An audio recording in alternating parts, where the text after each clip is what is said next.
ഈശോ മിശിഹായ്ക്ക് സ്തുതിയായിരിക്കട്ടെ. പ്രഭാഷകന്റെ പുസ്തകം 3-ാം അധ്യായത്തിലെ 1 മുതൽ 14 വരെയുള്ള വചനവുമായി ബന്ധപ്പെട്ട് നമ്മൾ ഇച്ചിരി ധ്യാനം നടക്കുകയാണ്. പ്രഭാഷകന്റെ പുസ്തകം 3-ാം അധ്യായം 4-ാം വചനം. അമ്മയെ മഹത്വപ്പെടുത്തുന്നവൻ നിക്ഷേപം കൂട്ടിവെക്കുന്നു. അമ്മയെ മഹത്വപ്പെടുത്തുന്നവൻ നിക്ഷേപം കൂട്ടിവെക്കുന്നു. പ്രിയമുള്ളവർ, ഞാനിപ്പോൾ ഈ വീഡിയോ ചെയ്യാൻ എന്നെ ഏറ്റവും അധികം പ്രേരിപ്പിച്ച ഹൃദയഭേദകമായ അങ്ങേറ്റം വേദനാജനകമായ ഒരു കാര്യം വെച്ചാണ്. കഴിഞ്ഞ ദിവസത്തെ ഞങ്ങളുടെ ധ്യാനത്തിൽ പങ്കെടുത്ത ഒരു ദൈവ പൈതൽ വളരെ വേദനയോടെ എൻ്റെ അടുത്ത് ഷെയർ ചെയ്ത ഒരു കാര്യം വെച്ചാണ് ഞാനിത് പറയുന്നത്. അദ്ദേഹത്തിൻ്റെ ജീവിതത്തിൽ പറ്റിയ ചില പാളിച്ചകൾ പരിഹരിക്കാൻ തടസ്സമായ ഒരു മേഖലയെ അദ്ദേഹം ഒന്ന് കണ്ടെത്തി. എന്നാൽ അത് പരിഹരിക്കാൻ വേണ്ടി സമയമെടുത്തപ്പോഴേക്കും സമയമെല്ലാം കഴിഞ്ഞുപോയി. അതുകൊണ്ട് ദൈവത്തെ തേടാനും ദൈവത്തെ അന്വേഷിക്കാനും ദൈവത്തിന് വേണ്ടി നിൽക്കാനും ഒരു ദൈവം നമുക്കൊരു സ്വീകാര്യമായ സമയം തന്നിട്ടുണ്ട്. ആ സമയത്ത് തന്നെ അത് പ്രയോജനപ്പെടുത്തണം. വലിയ നിലയിൽ ബിസിനസ് ചെയ്ത് നല്ല നിലയിലൊക്കെ ഭൗതികമായ നിലയിൽ വളരെ നിലയിലെത്തി. എന്നാൽ ആധ്യാത്മിക കാര്യങ്ങൾ വേണ്ടത്ര യാതൊരു ശ്രദ്ധിച്ചില്ല. അങ്ങനെയുള്ള ഒരു സാഹചര്യം തൻ്റെ ജീവിതത്തെ പറ്റിയ വേദനാജനകമായ കാര്യം ഒന്ന് ഷെയർ ചെയ്തതിൽ നിന്ന് ഉരുത്തിരിഞ്ഞ ഒരാശയമാണ്. അതുമായി ബന്ധപ്പെട്ട ചില കാര്യങ്ങളാണ് ഇപ്പോൾ നിങ്ങളുമായി ഷെയർ ചെയ്യാൻ ആഗ്രഹിക്കുന്നത്. ഈ പ്രഭാഷകൻ്റെ പുസ്തകം നമ്മൾ 1 മുതൽ 14 വരെയുള്ള വചനം ഒന്ന് ഹൃദയസ്പർശിയായി ധ്യാനിക്കണം.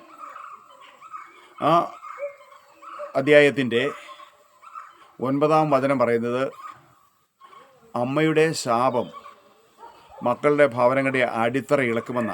മാതാപിതാക്കളുടെ ശാപം മക്കളുടെ ഭവനങ്ങളുടെ അടിത്തറ ഇളക്കും. നമ്മുടെ ജീവിതാന്തസ്, തൊഴിൽ, കൃഷി, വരുമാന മാർഗ്ഗങ്ങൾ, ബിസിനസ്, നമ്മുടെ പൊസിഷൻ ഏതായിക്കോട്ടെ, നമ്മൾ നിൽക്കുന്ന നമ്മുടെ ജീവിത സാഹചര്യത്തിൻ്റെ, നമ്മളായിരിക്കുന്ന ഇടങ്ങളിൽ, നമ്മുടെ ജീവിതത്തിൻ്റെ, നമ്മുടെ സുരക്ഷിത മേഖലയുടെ, ഭവനം എന്ന് പറയുന്നത് സുരക്ഷിത മേഖലയാണ്. സുരക്ഷിതമായ മേഖലകളുടെ അടിത്തറ ഇളകും. അതുകൊണ്ട് വളരെ ഗൗരവതരമായി നമ്മൾ കാണണം. മാതാപിതാക്കന്മാരുള്ള നമ്മുടെ കടമ, നമ്മുടെ ഉത്തരവാദിത്വം, നമ്മുടെ അത് അവകാശമാണ്. അത് വേണ്ട പോലെ നമ്മൾ വിനിയോഗിച്ചിട്ടില്ലെങ്കിൽ തിരിച്ച് മക്കൾ മാതാപിതാക്കളെ സ്നേഹിക്കണമെന്നുള്ള അത് മാതാപിതാക്കളുടെ അവകാശമാണ്. അപ്പോൾ അതുകൊണ്ട് ആ മേഖലയിൽ നമുക്ക് ഏതെങ്കിലും വീഴ്ച പറ്റിയിട്ടുണ്ടെങ്കിൽ അത് അത്യാവശ്യമായി പരിഹരിച്ചേ പറ്റൂ. നമ്മുടെ ഏതെങ്കിലും ജീവിതത്തിൻ്റെ മേഖലകൾ തകർന്നടിഞ്ഞ് കിടക്കുന്നുണ്ടെങ്കിൽ അതിന് കാരണം ഇങ്ങനൊരു മേഖല കൂടി ഉണ്ടോ എന്ന് നമ്മൾ തിരിഞ്ഞു നോക്കുമ്പോൾ തീർച്ചയായും അങ്ങനെ ഉണ്ടെങ്കിൽ അത് പരിഹരിക്കാൻ നമുക്ക് കഴിഞ്ഞേ തീരൂ. എന്നാൽ എൻ്റെ അടുത്ത ഷെയർ ചെയ്ത ബഹുമാനപ്പെട്ട ആ ബ്രദർ ഇപ്പോഴത് പരിഹരിക്കാൻ നോക്കിയപ്പോഴേക്കും സമയം കഴിഞ്ഞു പോയി. ഞാൻ അതിൻ്റെ വിശദാംശങ്ങളിലേക്കൊന്നും ഞാൻ കടക്കുന്നില്ല. ഞാൻ മെയിൻ കണ്ടൻസിലേക്ക് തന്നെ നിൽക്കുകയാണ്. അതായത് എൻ്റെ അപ്പനോടും അമ്മയോടും, പ്രത്യേകിച്ച് അമ്മയോട് ഞാൻ കാണിക്കേണ്ട ഒരാദരവും ബഹുമാനവും.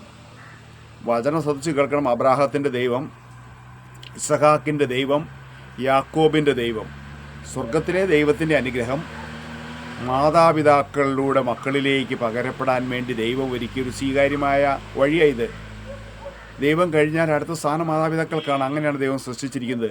ഈ അപ്പനും അമ്മയും എൻ്റെ തകർന്ന ഏതൊരു അവസ്ഥയിലും എന്നെ ഒന്ന് അനുഗ്രഹിച്ച് പ്രാർത്ഥിച്ചാൽ അനേക കെട്ടുകൾ അഴിയും. ഞങ്ങളുടെ ധ്യാനം കൂടുന്ന കുട്ടികളെയൊക്കെ പറയുന്നുണ്ട്, നിങ്ങൾ എവിടെയെങ്കിലും എന്തെങ്കിലും നല്ല ഒരു കാര്യങ്ങൾക്ക് പോകുമ്പോൾ, എക്സാമിന് പോകുമ്പോൾ, ഏതൊരു ഒരു നല്ല കാര്യത്തിന് പോകുമ്പോഴൊക്കെയും അപ്പൻ്റെയും അമ്മയുടെയും ഒരു അനുഗ്രഹം തലയിൽ കൈവച്ചൊന്ന് അനുഗ്രഹിച്ച് പ്രാർത്ഥിച്ചു വിട്ടാൽ കെട്ടുകൾ അഴിയും, ആന്തരിക സൗഖ്യം ഉണ്ടാകും, വിടുതൽ കിട്ടും, പ്രത്യാശ കൊണ്ട് നിറയുമെന്ന്. അങ്ങനെയൊക്കെ കുട്ടികൾ ചെയ്യുന്നുണ്ട്. അനുഗ്രഹം പ്രാപിക്കുക ഒരു വഴിയുമാണ്. വീണ്ടും നമ്മൾ ഒരു വചനം കൂടി ഒന്ന് ചേർത്ത് വെച്ച് ധ്യാനിക്കണം. പ്രഭാഷകൻ്റെ പുസ്തകം 3-ാം അധ്യായത്തിൻ്റെ 10-ാം വചനം. ഈ മാതാപിതാക്കന്മാരോട് ഞാൻ കാണിക്കുന്ന ഒരു അനുഗ്രഹം, അവരോട് കാണിക്കുന്ന നന്മ, അവരോട് ഞാൻ ചെയ്യുന്നൊരു സൽപ്രവൃത്തികൾ എത്ര വലിയ കൂരിരുട്ടിലും എത്ര വലിയ പ്രതികൂല സാഹചര്യങ്ങളിലും എനിക്ക് കഷ്ടതയുടെ എൻ്റെ ഏത് ദിനത്തിലും എനിക്ക് അവിടെ നിന്ന് മറികടക്കാൻ, അതിൽ നിന്ന് രക്ഷ നേടാൻ അതേറെ അങ്ങ് ഉപകരിക്കുമെന്ന് പറഞ്ഞിട്ട് പറയുകയാണ്. ശരിക്കും മൂടൽമഞ്ഞ് ഉരുകിപ്പോകുന്ന പോലെ, വേനൽക്കാലത്ത് വേനൽ ചൂടിൽ സൂര്യത്തിൻ്റെ വെയിലിൽ മൂടൽമഞ്ഞ് ഉരുകിപ്പോകുന്ന പോലെ കഷ്ടതയുടെ ദിനത്തിൽ അതിൻ്റെ പാപങ്ങൾക്ക് പ്രായശ്ചിത്തം ചെയ്യാൻ അത് പരിഹാരമാകുമെന്ന്. അങ്ങനെ കഷ്ടത ദിനത്തിൽ എൻ്റെ പാപങ്ങൾക്ക് പരിഹാരം ചെയ്യാൻ എൻ്റെ ദൈവം ഒരുക്കിയ ഈ സ്വീകാര്യമായ വഴി ഞാൻ വിസ്മരിക്കരുത്. വീണ്ടും ഒരു വചനം കൂടെ പറഞ്ഞ് നമുക്കിതൊന്ന് കൺക്ലൂഡ് ചെയ്യാം. അത് തോബിത്തിൻ്റെ പുസ്തകം 4-ാം അധ്യായത്തിൻ്റെ 3-4 വചനങ്ങളാണ്. തോബിത്തിൻ്റെ പുസ്തകം 4-ാം അധ്യായത്തിന് 3-ാം വചനം പറയുന്നത്, മകനെ, നിൻ്റെ അമ്മയുടെ കാര്യം നീ വിസ്മരിക്കരുത്. എൻ്റെ കല്ലറയിൽ തന്നെ നീ അവളെയും സംസ്കരിക്കണം. നിന്നെ അവൾ ഉദരത്തിൽ വഹിച്ച സമയത്ത് നിന്നെ ഒന്ന് സംരക്ഷിക്കാൻ വേണ്ടി അവൾ സഹിച്ച പങ്കും വഹിച്ച ത്യാഗവും ഒന്ന് നീ വിസ്മരിക്കരുത്. അത്രയേറെ അവൾ നിനക്ക് വേണ്ടി നിന്നെ ഒന്ന് ഈ ഭൂമിയിലേക്ക് പിറവിയെടുക്കാൻ വേണ്ടി അതുപോലെ അവൾ കഷ്ടപ്പെട്ടുണ്ട്. അവളുടെ മനസ്സിന് ഏറ്റവും ഒരു ക്ഷതവും നിൻ്റെ മനസ്സിനെ ഏൽക്കാതെ അവളത് പരമാവധി നിന്നെ സഹായിക്കാൻ വേണ്ടി അവൾ നിലകൊണ്ടിട്ടുണ്ട്. അതുകൊണ്ട് എൻ്റെ ജനന സമയത്ത് തുടർന്നും എൻ്റെ വളർച്ചയുടെ അമ്മയുടെ സഹായത്താൽ ഞാൻ വളർന്നു വന്ന ഓരോ ഘട്ടങ്ങളിലും അമ്മയിലൂടെ എനിക്ക് ലഭിച്ച അനുഗ്രഹം ഞാൻ വിസ്മരിക്കരുത്.